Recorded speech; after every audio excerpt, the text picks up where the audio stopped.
안녕하세요. 굿모닝 대박 예감 박미라입니다. 재정절벽 해소 기대감에 힘입어 간밤 글로벌 증시가 급등세를 띄었습니다. 유럽 주요국 증시가 나란히 2%대로 오르기도 했고 뉴욕 3대 지수가 1에서 2%대로 올라서 두 달 만에 최대 상승폭을 보여주기도 했는데요. 자세히 보면 기술주와 소재주가 강세를 이끌었고 무엇보다 애플이 7% 급등하며 그동안의 낙폭을 만회해주기도 했습니다. 또한 이날 발표된 경제 지표도 호재였죠. 주택 관련 지표가 개선된 것이 투자 심리를 자극하면서 부동산 경기가 여전히 회복 국면에 있다는 걸 확인시켜주기도 했는데요. 다만 중동 지역의 긴장감은 고조되면서 간밤 국제 유가는 2달러대로 올라서 89달러 선에 거래를 마치기도 했습니다. 자세한 글로벌 주요 뉴스 확인하고 좀 더 자세한 시장 이야기 나눠보도록 하겠습니다. 강동석 아나운서와 함께합니다. 안녕하세요. 강동석입니다. 글로벌 주요 뉴스입니다. 먼저 뉴욕 증시입니다. 뉴욕 증시가 큰 폭으로 상승했습니다. 장중 발표된 미국의 뉴욕 주택시장 지표 호조 소식도 상승세를 이끌었습니다. 버락 오바마 대통령이 아시아 순방 중에도 재계 인사들을 상대로 협조 전환을 하며 노력하고 있고 정가에서도 낙관록이 나오고 있습니다. 또 미국의 10월 기존 주택 판매가 호조를 보였고 이달 건설업자들의 체감 경기도 6년 만에 최고치를 기록하면서 시장 심리를 살렸습니다. 이날 유럽에서 나온 긍정적인 소식도 증시 상승을 도왔습니다. 유로존 재무장관 20일 회의에서 그리스에 440억 유로 규모의 긴급 대출을 해주는 방안을 잠정 승인할 것으로 예상하고 있습니다. 모든 업종들이 상승한 가운데 기술주와 소재주가 랠리를 주도했습니다. 그동안 고전하던 시가총액 1위 기업인 애플이 오랜만에 7% 이상 급등하기도 했습니다. 다우지수는 1.65% 올랐고 S&P 500 지수와 나스닥은 각각 1.99%, 2.1% 상승했습니다.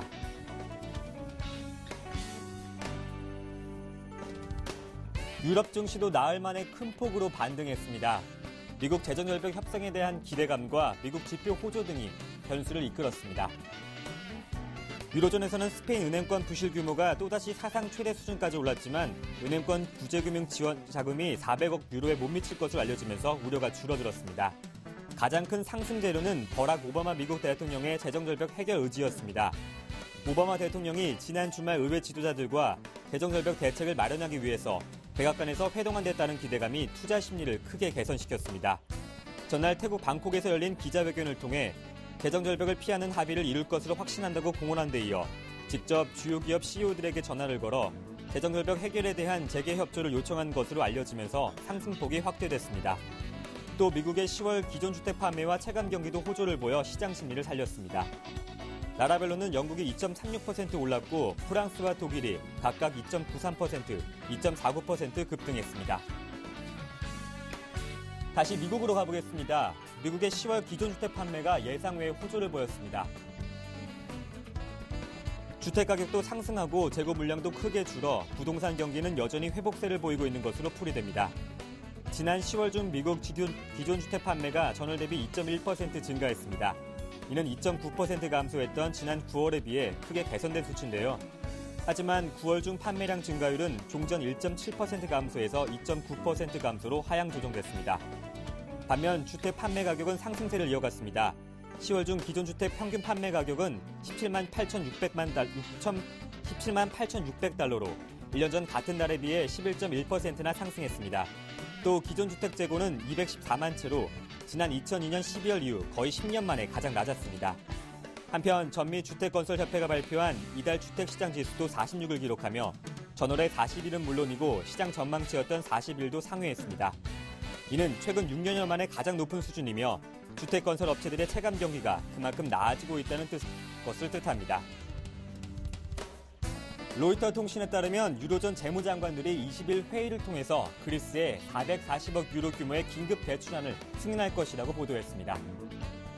소식통은 유로존이 이번 회의를 통해 그리스에 대한 대출 동결을 해제하는 정치적 차원의 지지를 모을 전망이라고 전했습니다. 그리스 부채를 줄이고 재정적자 감축 시한을 2년 연장하는 방안도 논의될 것으로 보입니다. 로이터 통신이 입수한 시간표에 따르면 그리스 채무 삭감 및 추가 지원 방안은 오는 30일까지 유로존 각국 의회에 제출됩니다. 제출 이전에 국제채권단 트로이카는 오는 28일 그리스의 개혁 이행 사항을 실시할 예정이며 다음 달 3일에는 유로존 재무장관 회의에서 최종 대출 여부가 결정됩니다. 최종 합의가 이뤄질 경우 다음 달 4일 그리스와 유럽위원회가 수정된 양해각서에 서명하면 자금 지원은 5일에 이뤄지게 됩니다. 초대형 허리케인 샌디의 영향으로 이달 미국 고용 지표가 비관적일 것이란 전망이 나왔습니다. 취업자 수가 3만 명에도 못 미치는 최악의 지표가 나올 것으로 예상되고 있는데요.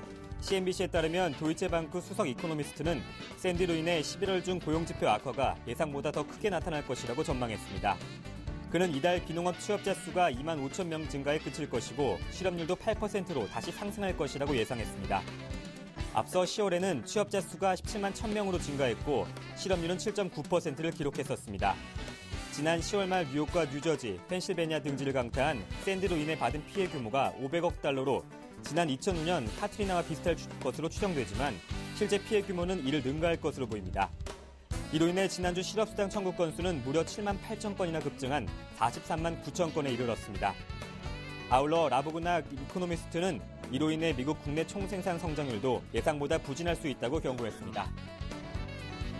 지금까지 글로벌 주요 뉴스였습니다.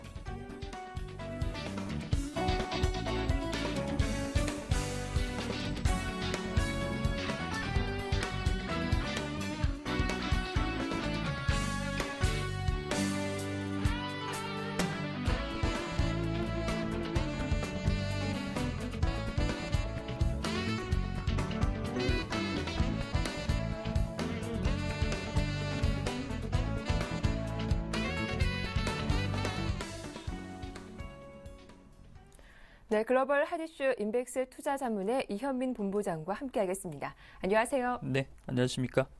예, 먼저 경제 지표부터 확인해 보겠습니다. 미국의 지난달 주택 판매가 예상외로 호조를 보였습니다.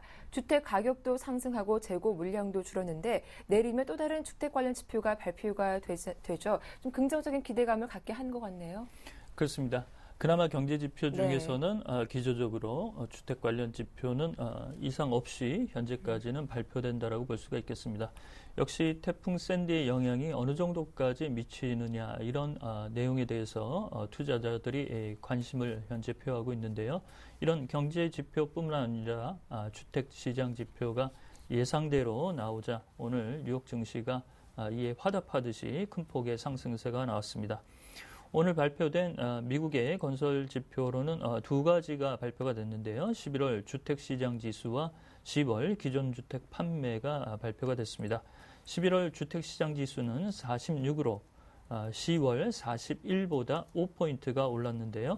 예상치도 41이었습니다. 이보다 5포인트 높은 수준을 현재 기록했다라고 볼 수가 있겠고 기존주택 판매는 10월 수치입니다. 10월 수치로 9월 대비 2.1%가 판매 신장이 나왔습니다.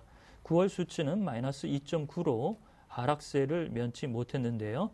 이런 흐름에서 현재 상승세로 돌려오는 좋은 수치라고 볼 수가 있겠습니다. 이런 원인은 태풍 샌디로 인해서 일부 가옥의 침수 피해가 있는 그런 가구들이 기존 주택의 일부 수요가 살아난 부분도 이런 내용에 현재 보탬이 됐다라고 볼 수가 있겠습니다. 이렇게 본다면 주택시장 지수는 태풍 샌디의 영향에도 불구하고 아직까지는 선방하고 있다. 다만 고용지표는 다소 현재 불충분한 그런 고민이라고 볼 수가 있겠습니다. 예, 그렇다면 좀 재정 절벽 문제 한숨 돌렸다고 볼 수 있는 겁니까? 간밤 뉴욕 증시도 그렇고 유럽 증시 또한 이 소식에 급등세가 나오기도 했는데요. 그렇습니다.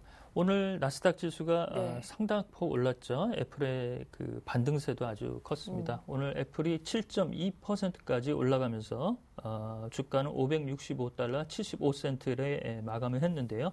오늘 오바마 대통령이 바쁜 가운데서도 지난번 재계 지도자들과 회담에서 누락됐던 JP모건의 제이미 다이먼 회장 등과 전화 통화를 하면서 이 증세 기조와 재정 절벽 문제에 대한 현재 협조를 당부하는 이런 내용이 기사 보도를 통해서 나오면서 재정 절벽 문제에 대해서 대통령이 현재 아주 적극적인 행보를 가져가고 있다라는 부분도 오늘 뉴욕 증시 상승의 보탬이 됐습니다.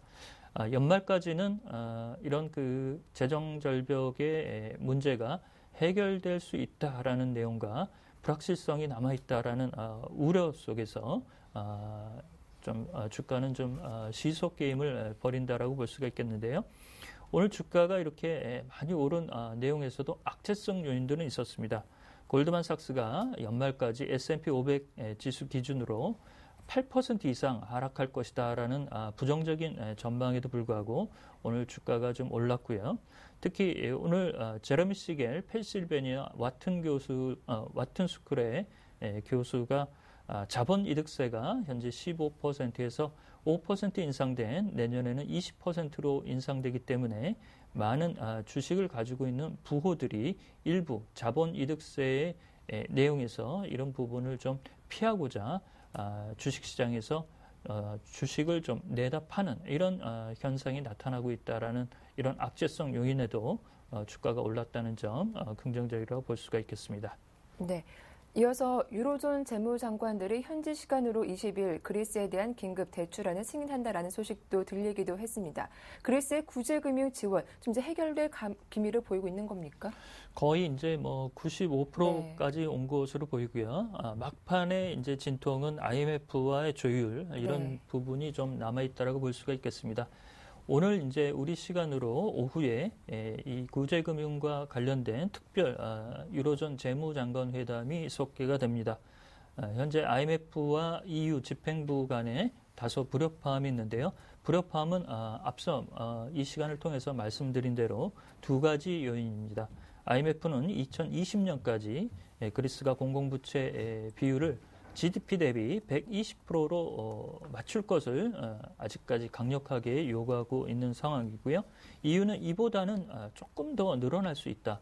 140% 전후 수준까지도 좀 용인해야 되지 않느냐라는 내용을 밝히고 있습니다.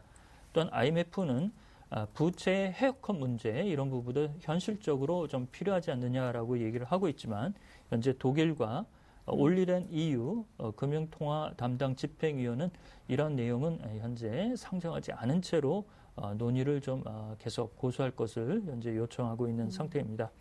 지난 13일 날 독일의 빌트지가 보도를 했던 슈이블레 재무장관이 언급했던 440억 유로, 올해 말에 지급할 70억 유로와 미이행분 9월 50억 유로, 그 다음에 현재 2차 구제금융 원안인 315억 유로를 전부 합친 내용이 일괄적으로 지원될 수 있는 이런 내용도 같이 현재 논의가 될 수 있는 부분이라서 이 내용의 향방에 따라 그리스의 지원 문제가 가닥을 최종적으로 이제 담아 있다 이렇게 볼 수가 있겠습니다. 네. 이어서 도이치은행이 미국의 12월 고용 지표가 매우 악화될 것이다라고 경고하기도 했습니다. 이런 경고가 나온 데는 어떤 이유가 따로 있는 겁니까? 네, 이 내용을 저희가 한 2주 전에 주간 고용 지표 금요일자로 말씀을 드리면서 도이치뱅크에서 아주 재미난 통계가 하나 나왔다라고 말씀을 드렸습니다. 이 내용은 허리케인 샌디가 한 달만 일찍 왔으면 고용 지표의 수치가 매우 뒤틀어져서 오바마 대통령에게 큰 타격이 될 수 있을 것이다라고 얘기를 했는데요. 다음 달 초에 나올 11월 고용 지표에서 비농업 부문의 고용자 수가 2만 5천 명밖에 증가하지 못할 것이다라는 매우 부정적인 현재 내용을 다시 한번 재차 피력을 했습니다. 11월 실업률 수치도 8%로 다시 올라갈 것이다라고 현재 도이치뱅크는 예상을 하고 있는데요. 참고로 10월 비농업 부분 취업자 수는 17만 1,000명으로 집계가 됐고 10월 실업률은 7.9%를 기록하면서 오바마 대통령이 재선에 성공하는데 발판이 됐었습니다. 지난 주말 나왔던 미국의 주간 신규 실업수당 신청 건수에서도 보듯 일시에 몰리는 그 신청자 수가 7만 8천 명이나 증가하고 있어서 현재 고용 지표는 한치의 앞을 내다보기 어려운 그런 국면이라고 볼 수가 있겠습니다. 따라서 도이치은행대로 다음 달 초에 발표될 미국의 11월 고용 지표가 예상보다 많이 후퇴될 경우 미국 증시뿐만 아니라 고용 지표의 건전성 내용에 대해서도 상당히 부정적인 고민이 많아지지 않을까 현재 우려스럽다라고 볼 수가 있겠습니다. 네. 끝으로 일본 소식입니다. 엔화 약세 기조 속에서 오늘 일본 중앙은행의 금융통화정책회의가 마무리가 됐는데 어떻게 전망하십니까? 그렇습니다. 두 달 연속 지난달과 지지난달에 이어서 두 달 연속 자산 매입 규모를 늘리는 그런 방침이 나왔기 때문에 이번 달 현재 금통위에서는 큰 변동은 없을 것으로 현재 예상을 하고 있고요. 또한 일본이 정치 일정이 현재 잡혀 있는 상태입니다. 이 시간을 통해서 중의원 해산의 어떤 가능성을 말씀을 드렸는데요. 예상대로 다음 달 중의원 총선거가 현재 16일 날 치러질 예상입니다. 이런 부분에서 시라카와 마사하키 BOJ 총재는 현재 자민당 아베 총재가 요구하고 있는 인플레 타겟팅 2% 내지 3%보다는 현재 목표치인 1%를 고수하겠다는 입장입니다. 그렇지만 자민당의 아베 총재는 자신이 이번에 여당으로 당선이 될 경우 시라카 마사하키 총재를 바꾸겠다라는 입장을 현재 드리우고 있는 상태입니다. 따라서 BOJ의 현재 운신의 폭이 다소 줄어들지 않을까라고 고민이 될 수 있는 부분인데요.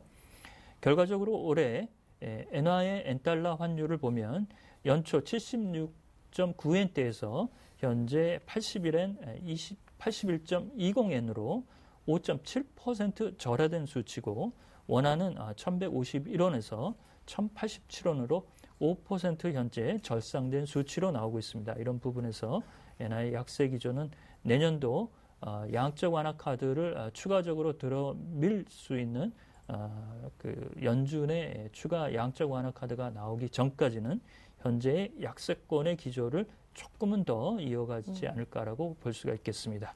네, 글로벌 주요 이슈들 정리해봤습니다. 도움 말씀에는 인백스 투자자문의 이현민 본부장과 함께했습니다. 고맙습니다.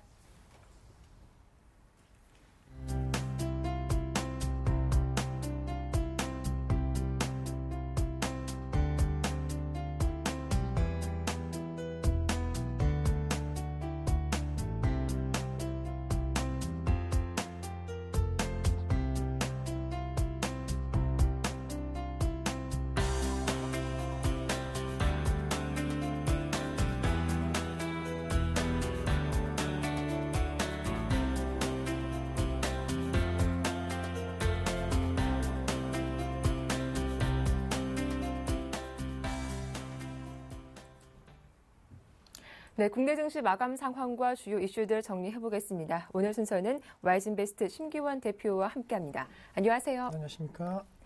예, 어제 국내 증시 역시 기관들의 저가 매수세가 유입되면서 코스피 지수가 5일선 근처인 1878포인트까지 올라오기도 했습니다. 이 코스닥 지수도 닷새 만에 반등세를 보여주기도 했는데요. 먼저 코스피 쪽 상황부터 정리해볼게요. 네, 먼저 코스피 어제장 0.9%대 상승세로 마감하는 모습 보였습니다. 1878.10에서 마감하는 모습 보이면서 전반적으로 좀 한 주가 시작되는 월요일만큼 기대감이 크게 작용했다라고 정리해 드릴 수가 있겠고, 재정 절벽에 대한 우려감도 있었지만은 역시나 우려감이 깊었던 만큼 기대감으로 약간씩 바뀌고 있는 모습이 어제장 나타나는 모습 보였습니다. 또한 말씀해 주셨던 기관 같은 경우에 매수세가 계속적으로 확대되는 모습 보이면서 외국인들의 매물을 이겨내는 모습 보였다라고 정리해 드릴 수가 있겠고, 외국인과 기관의 종목별 매매 패턴 보신다라고 한다면 먼저 외국인 같은 경우에는 강원랜드에 대해서 매수세를 보였습니다. 하지만 금액적인 측면 60억 원대 보이면서 그렇게 크지 않은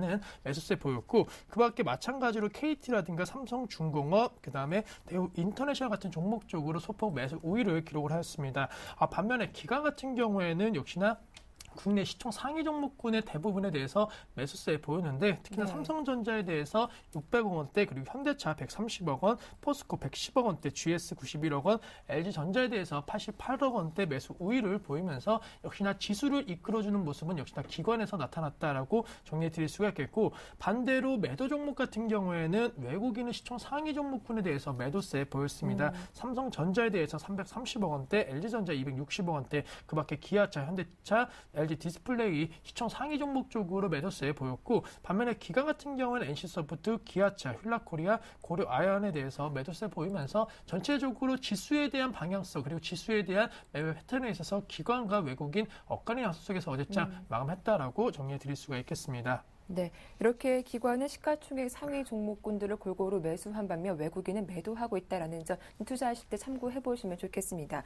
이어서 코스닥 상황도 살펴보도록 하겠습니다. 코스닥 지수 닷새 만에 반등이 나왔는데 이 수급을 보니까 외국인과 기관의 쌍끌이 매수세가 유입됐더라고요. 네, 코스닥 같은 경우에도 역시나 지금 시점 외국인이 아닌 기관이 사줘야지만이 급등세를 보일 수 있다는 거 어제장 나타났다라고 정리해 드릴 수가 있겠습니다. 지난주 같은 경우에는 기관이 매도세를 보이면서 특히나 그동안 강했던 업종과 테마 쪽으로 매도세를 보이면서 코스닥 급락세 보였는데 어제장 같은 경우는 반대로 그러한 업종과 종목 쪽이 올라주면서 투자 심리가 빠르게 회복이 되면서 2% 넘는 상승세로 마감했다라고 정리해 드릴 수가 있겠고 코스닥 같은 경우는 어제장 10포인트대 상승 흐름 보였습니다. 2.1%대 상승 흐름 보이면서 493.14에서 마감하는 모습 보였는데 전반적으로 앞서 말씀드린 그동안 강했던 업종과 종목 쪽으로 급등세가 나왔고 그리고 다시 한번 테마주 특히나 대선 관련된 이슈가 약간은 어느 정도 불확실성이 거치면서 관련주들의 급등 양상이 나타나면서 전반적으로 다시 한번 코스닥 시장의 상승 랠리에 있어서 주요 원인이 될 수 있는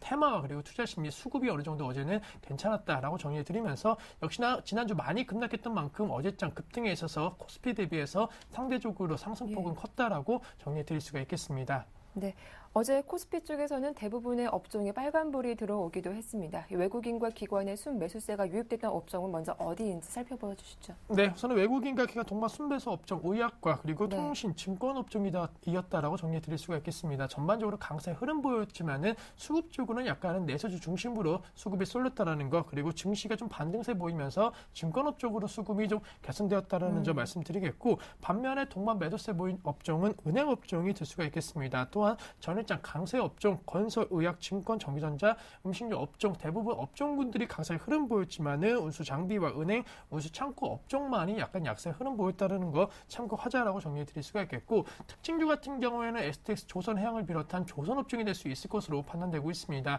이번 주 그리스 2차 구명에 대한 기대감 계속적으로 작용을 하고 있고 생각보다 많은 금액으로 연말까지는 그리스에 대한 우려감이 어느 정도는 해소될 수 있다는 기대감 작용하면서 조선 업종 계속적으로 52주 신저가 경신하고 있는 모습 보였는데 어제장 같은 경우는 급등세 보였다는 점 특징적이었다라고 정리해 드릴 수가 있겠습니다.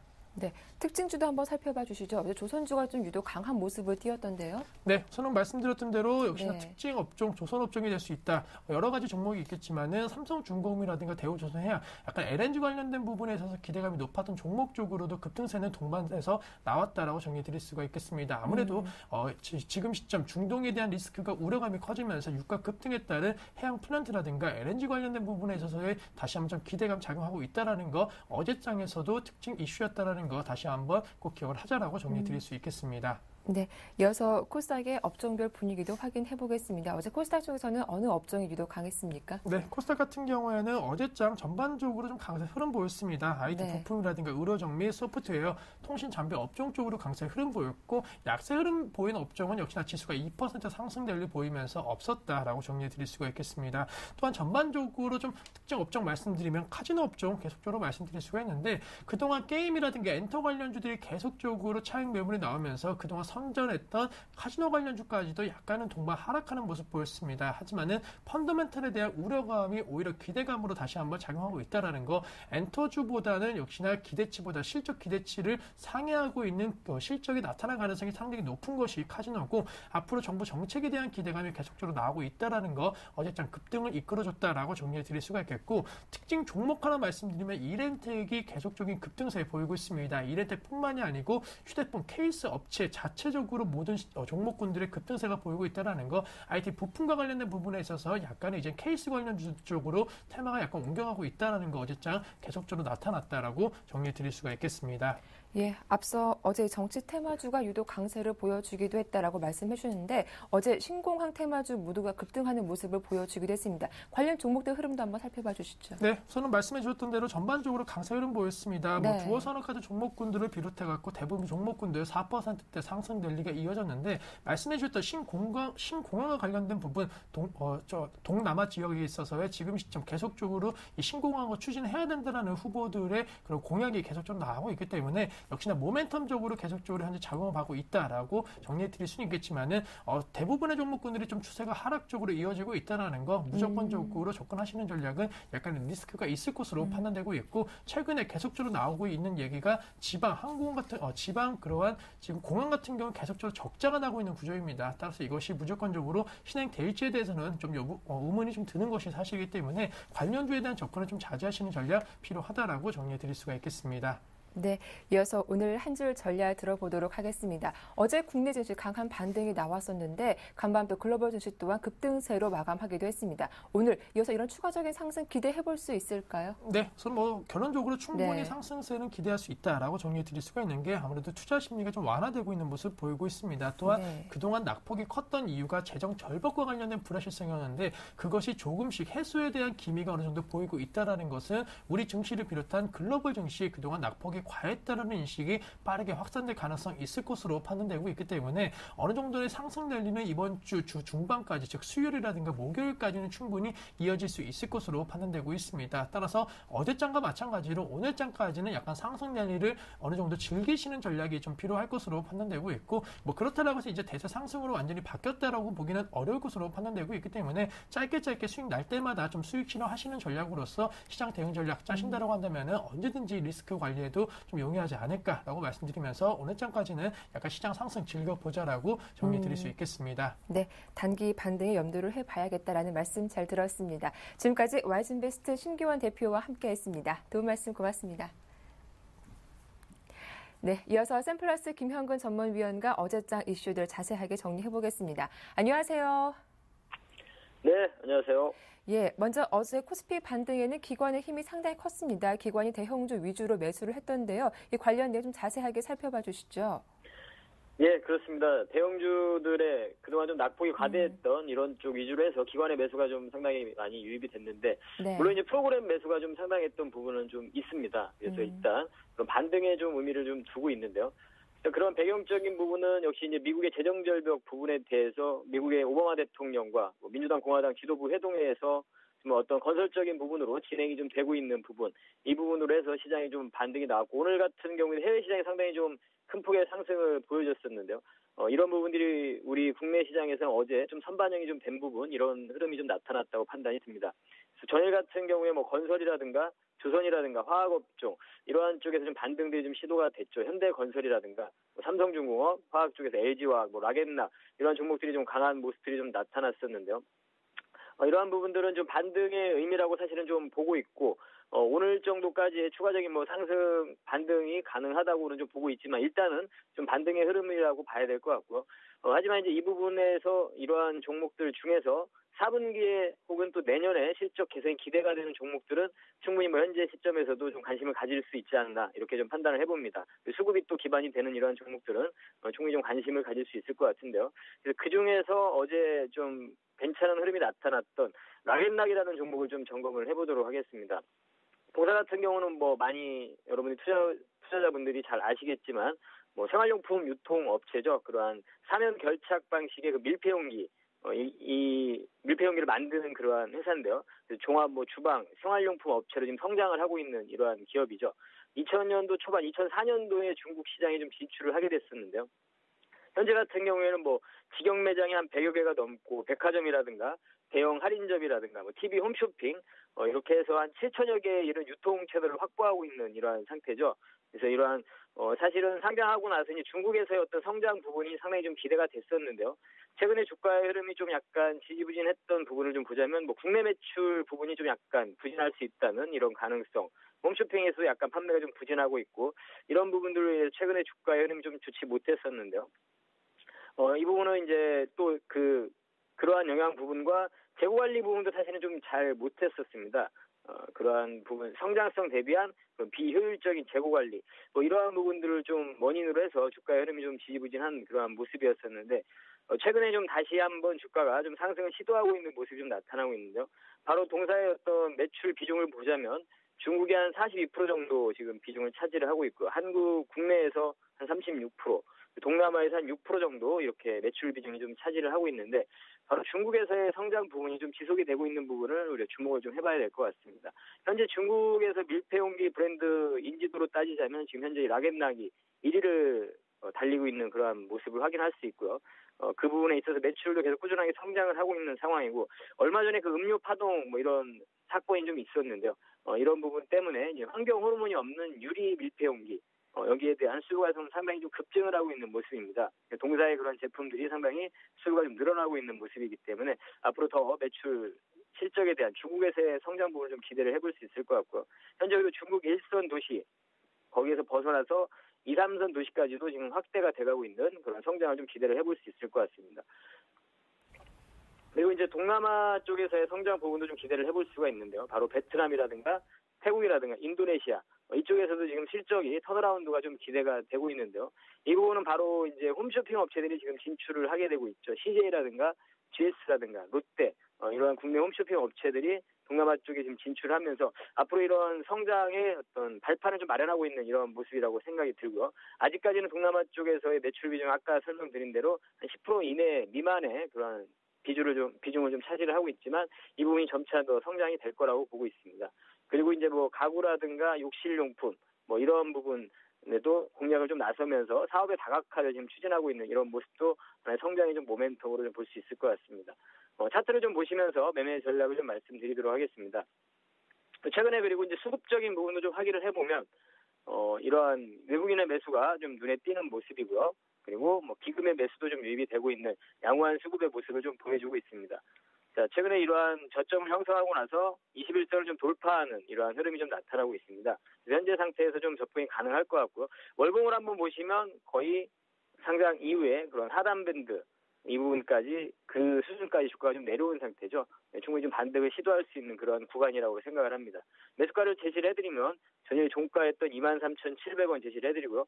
목표가는 28,000원, 손절가는 2만 원을 제시해드리도록 하겠습니다. 네, 락앤락 대응 전략 잘 들었습니다. 도움 말씀 고맙습니다. 예, 감사합니다. 네, 지금까지 샘플러스 김현근 전문위원과 함께했습니다.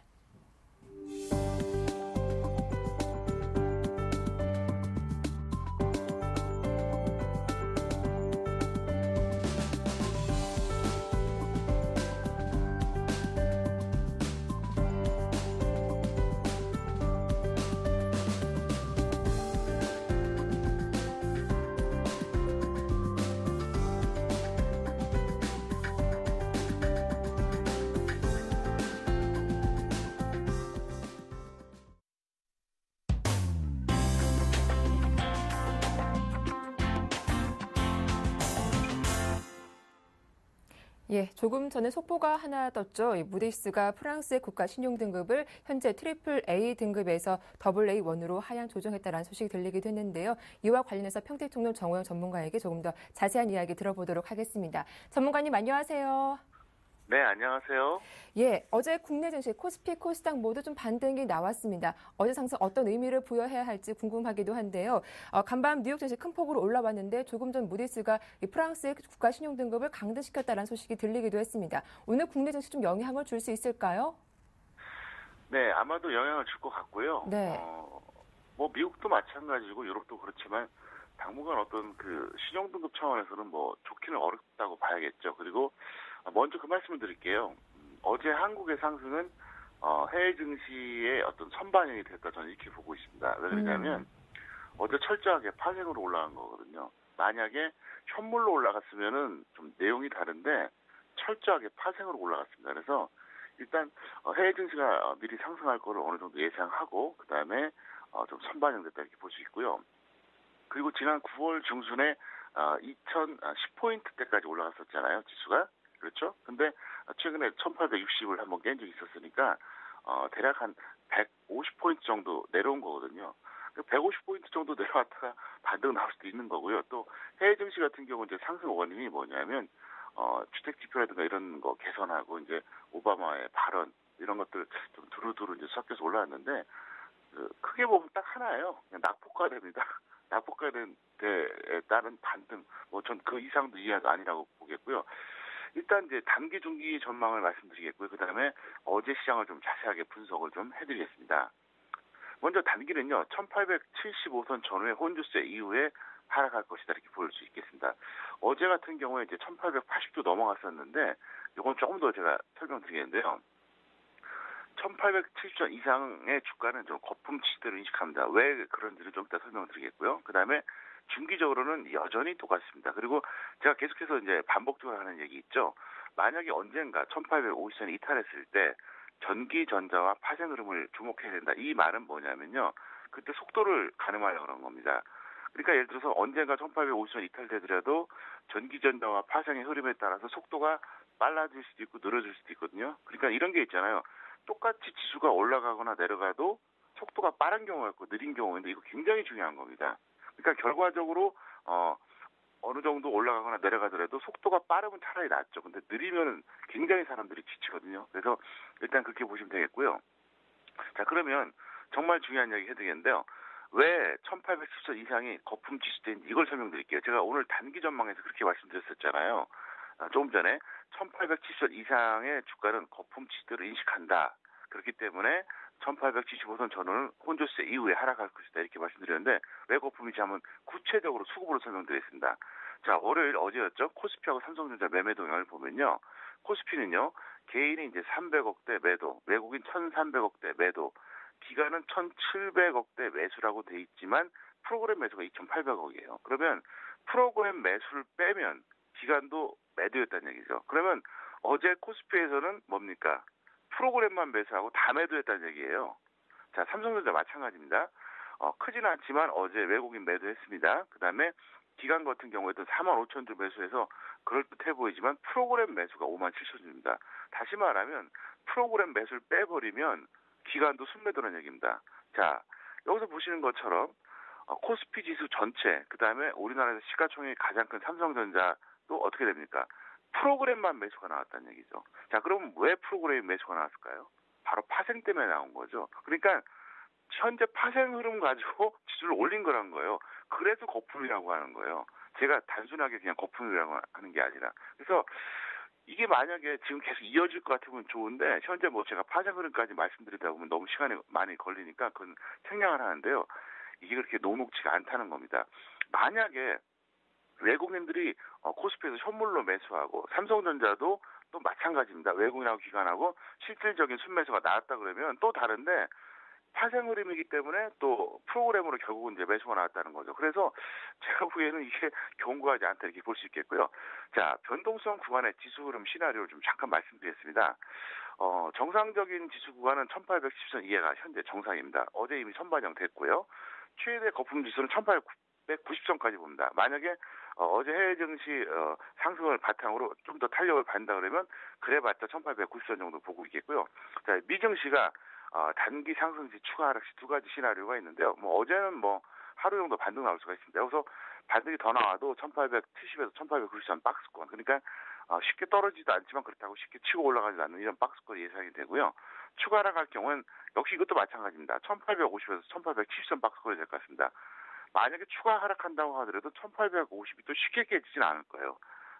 한동안 상당히 이 근처에서 좀 머뭇거리지 않나 싶습니다. 그래서 일단은 지금 장세에서는 좀 약간 단기 매매 위주로 해주는 게 현명하겠다 이렇게 설명드릴 수가 있겠습니다. 네. 어제 반등은 이미 선반영된 것이다. 이 프랑스의 신용등급 강등 영향을 오늘 국내 증시 받을 수도 있겠다라고 전망을 해주셨습니다. 그렇다면 오늘 대응 전략도 궁금한데 오늘 주식 비중은 어떻게 짜볼까요? 예, 제가 어제까지만 해도 그렇게 얘기했었거든요. 1900선 미만이 0에서 25 이렇게 얘기했었는데 1875선 미만을 0에서 25로 하세요. 왜 그러냐면 일단 여기서 저는 어제 이미 선반영됐고 이제 프랑스 신용등급 강등에 관련된 건 이제 오늘 나온 건데 그건 무조건 악재죠. 그래서 지금 상황 자체가 이렇게 크게 오르기가 어려워요. 예를 들어서 해외 증시 어제 올라간 것 같고 광분할 필요가 없는 게요. 전 세계에서 올해 가장 상승률이 높은 나라가 어딘지 아십니까? 바로 그리스예요. 저점 대비 93% 상승했습니다. 그리스 경제가 좋아서 올랐나요? 아닙니다. 낙폭과대예요. 그래서 한국도 그렇고 미국도 마찬가지예요. 특히 이제 이게 찝찝한 게 파생 흐름으로 억지로 오른다는 거죠. 이게 이제 지속이 안 된다는 거예요. 그래서 일단 그렇게 보시고요. 1850선 미만에서는 간단합니다. 그냥 코덱스, 인버스 선물 매도 계속 끌고 가세요. 그다음에 될 수 있는 대로 우량주는 매매를 안 하는 게 좋습니다. 아직까지는 1850선이 지지가 되니까 지금은 하세요. 지금은 하는데 1850이 깨지면 우량주 매매하면 안 되니까 여러분들이 절대적으로 이제 조심하자 설명드리겠고, 그리고 이제 이번 주 토요일에 제가 이제 2012년 마지막 강연을 하는데, 정말 참여하시면 좋은 내용을 좀 전달해 드리겠습니다. 그래서 많은 참여를 바란다. 이렇게 다시 한번 부탁드리겠습니다. 네, 오늘 말씀 잘 들었습니다. 고맙습니다.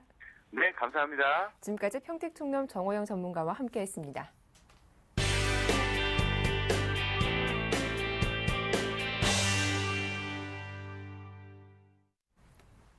네, 이슈앤이슈 오늘 순서는 서울경제신문 증권부의 안현덕 기자와 함께하겠습니다. 안녕하세요. 네, 안녕하세요.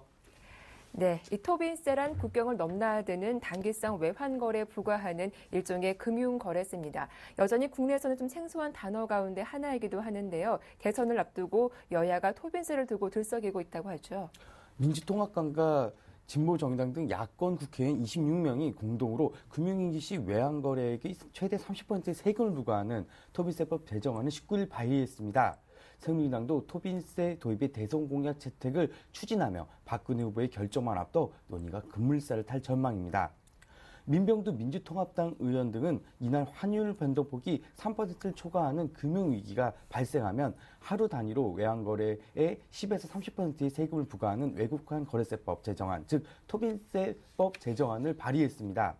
외환 변동폭이 3% 이하인 평시에는 0.02%의 매우 낮은 세율이 적용됩니다. 하지만 국제 투기 자본의 급격한 자본 유출입을 통한 시장 변화를 방지할 목적으로 시된 토빈세는 건당 1억 원 이상 외환거래에 부과됩니다. 다만 수출입과 관련된 경우에는 제외됩니다. 네, 여야가 오랜만에 뜻을 합쳐서 하나의 법안을 추진하고 있는 건데 추진에 걸림돌은 없는지도 궁금합니다. 토빈세 도입 목적은 우리 경제 여건상 외환 변동성에 대한 방어벽을 구축한다는 것입니다. 다만 취지는 좋지만 여전히 찬반 입장이 크게 엇갈려 논란의 소지는 많은 게 현실입니다. 우선 토빈세 도입이 적기냐는 점인데요.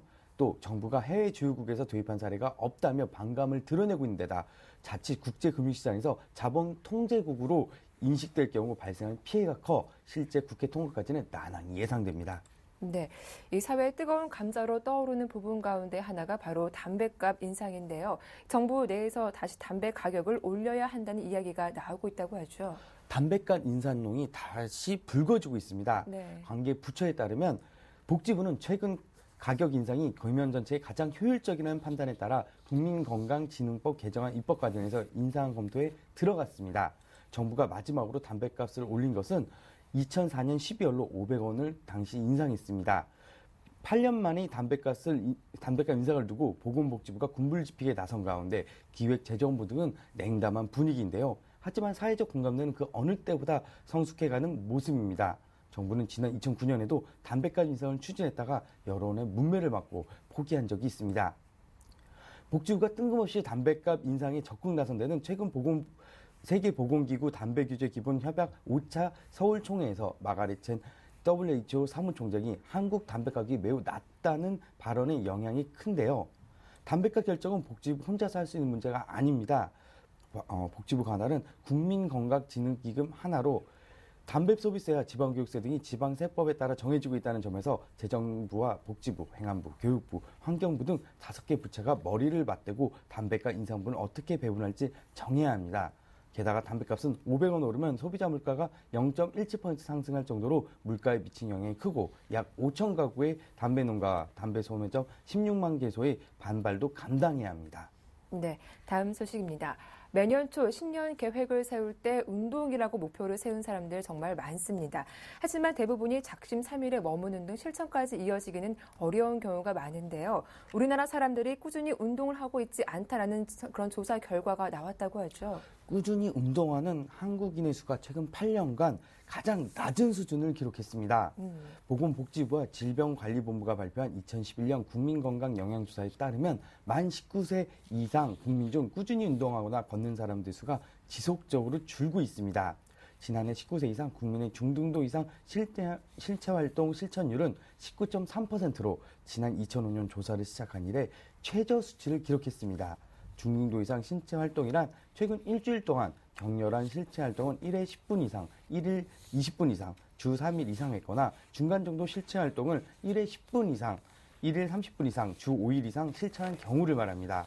최근 일주일간 1회 10분 이상, 하루 30분 이상 걸었다는 국민의 비율도 2011년 37.9%로 최근 8년 사이 최저 수준을 보였습니다. 2005년 걷기 시청률이 60.7%였던 전과 비교하면 22.8%포인트나 낮아진 수치입니다. 네.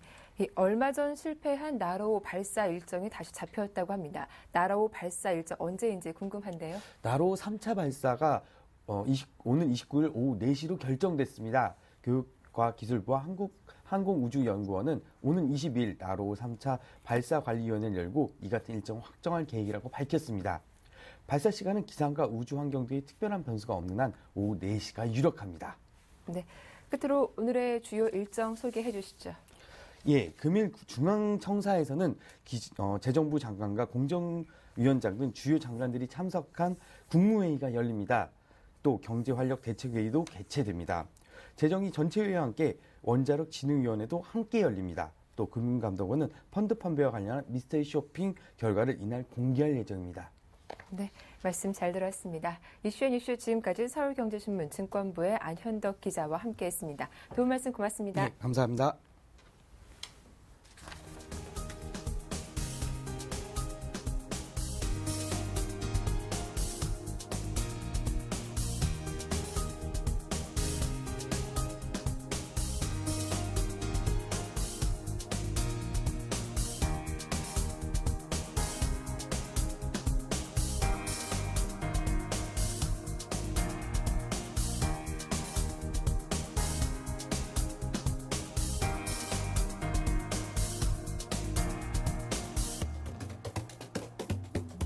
예, 한 가지 안내 사항이 있습니다. 오늘부터 서울경제TV를 LG U+TV 124번에서도 만나보실 수 있으니까요. 더 많은 관심 부탁드리겠습니다. 저는 잠시 후 2부로 다시 인사드리겠습니다. 함께해 주셔서 고맙습니다.